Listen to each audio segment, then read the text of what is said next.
What is going on, everyone? MikeO back doing a card show recap. Been really busy, so I'm going to combine two recent card shows, the Philly show and local mall show over the past 2 weekends. Was able to get to each of them for a few hours and at least found a few cool things for the collection. It's going to be Philly stuff for the PC. Going to be mostly on the oddball side of things. When I go to these shows, I see all this modern stuff and it's cool and I look at it, but I'm really driven towards the stuff that you don't find every day on eBay and such, or that you don't see every day. That's what I've been getting excited about when I go to card shows looking for stuff. So some cool stuff here, and we will get into it.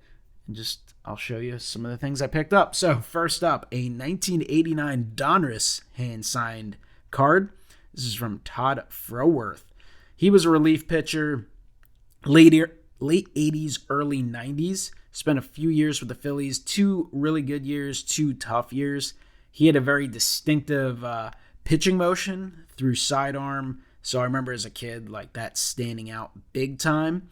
And as you can see, pitched really well in 87, roughed up in 88. Pitched really well in 89 as well, and then struggled a little bit in 90, if I remember right. And then he went on to Baltimore and actually had a few really good years in Baltimore, and then kind of fizzled out towards the end of his career. He passed away about 5 years ago or so, but just came across this in a value box and thought it would be a cool addition to the collection. And again, not a superstar by any means, but one of those players that you remember from your childhood, and that's part of the thing that makes the hobby great and fun.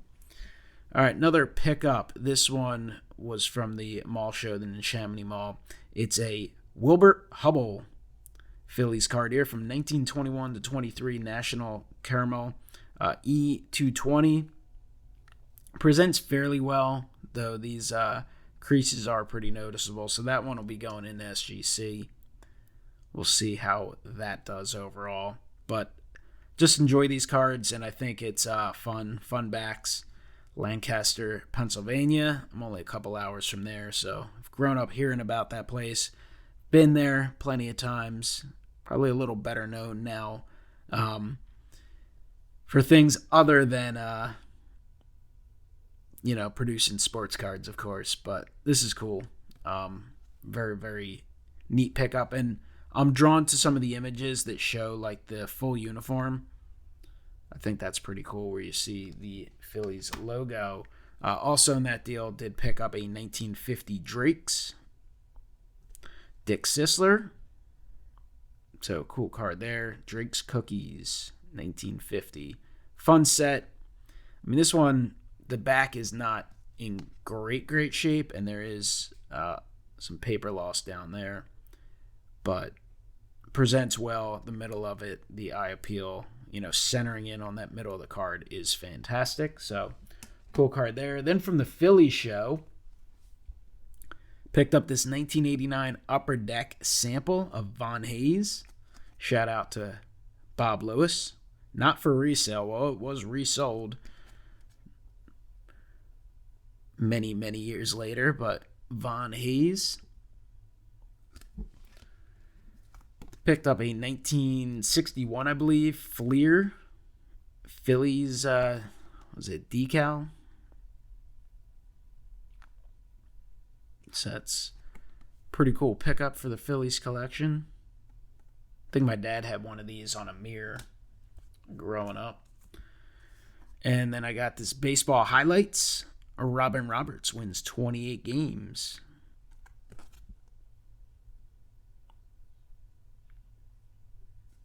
So again, not like amazing condition, but good enough for me. I was able to pick that up, so that was neat.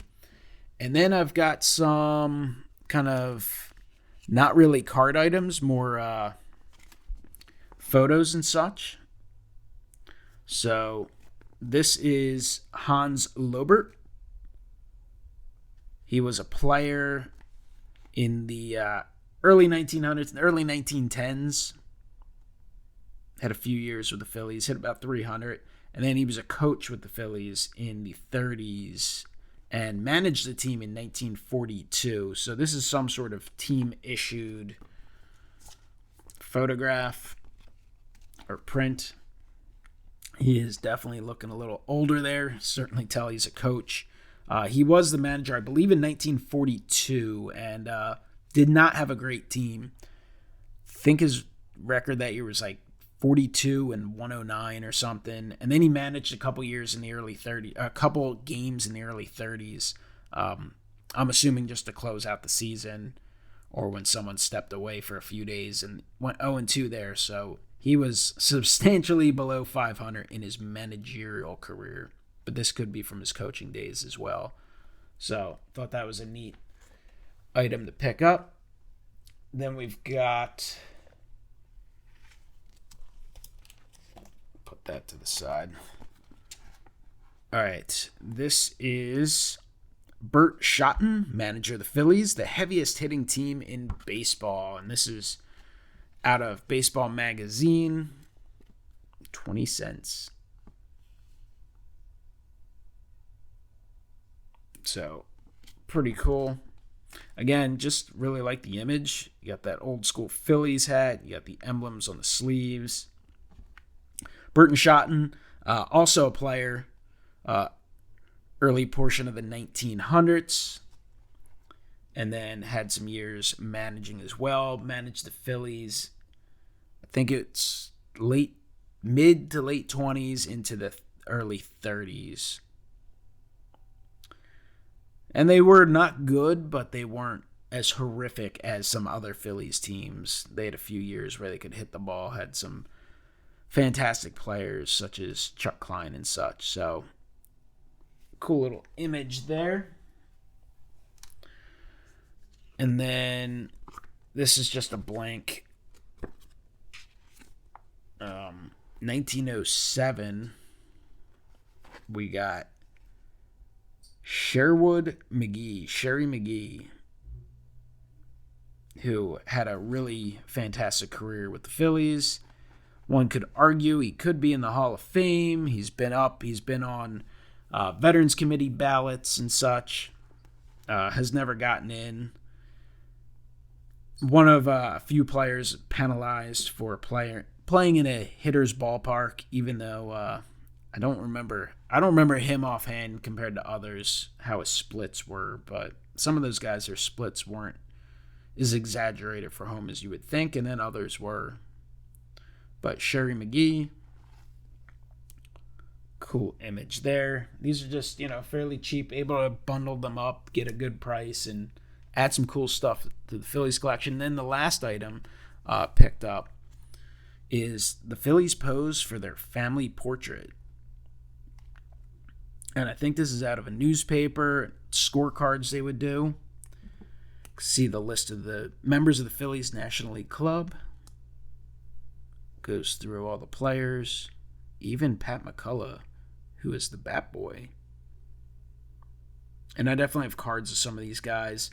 Chuck Klein is the keyest member. At this point, though, he would have been a part-time player towards the back end of his career. I think this is 40-41, and the way I could tell that was this scorecard on the back, which was going up against St. Louis. You got Mize, you got some St. Louis guys there, and then you have the Phillies lineup, and then some of their other players, and you see there's Lobert coaching. Chuck Klein, right field, number 29. He was more of a reserve. He wore 29. I think it was 40-41. Might have been 41-42. But back end of his career where he was a part-time player the last several years. And I don't know, once again, just pretty cool. Old school scorecard. That's neat. Great team image, uniforms and such. Thought it was a cool item to add to the collection. So that is it. Those are the card show recaps. Like I said, a lot of stuff you don't necessarily see every day. Just kind of neat pickups, but mostly old school stuff. Nothing too much new. A lot of cool stuff at the shows, though. The shows were fun to look at. A lot of amazing vintage and pre-war stuff from, higher end things. A lot of modern stuff. Some deals on wax and such. But it's always fun to get out to a card show. But those are probably the last two of 2022. So next time I'll be able to do a card show, probably going to be about February of 2023. I think that's when some of the mall shows start back up. There's a pretty decent show on New Year's Day. I don't think I'll be available. That's over in New Jersey. But anyway, comment below. Let me know what you think of the pickups for the collection. Appreciate you guys watching. Comment below. Let me know, and I will talk to you next time. Have a great one. Happy collecting. Happy holidays. See ya.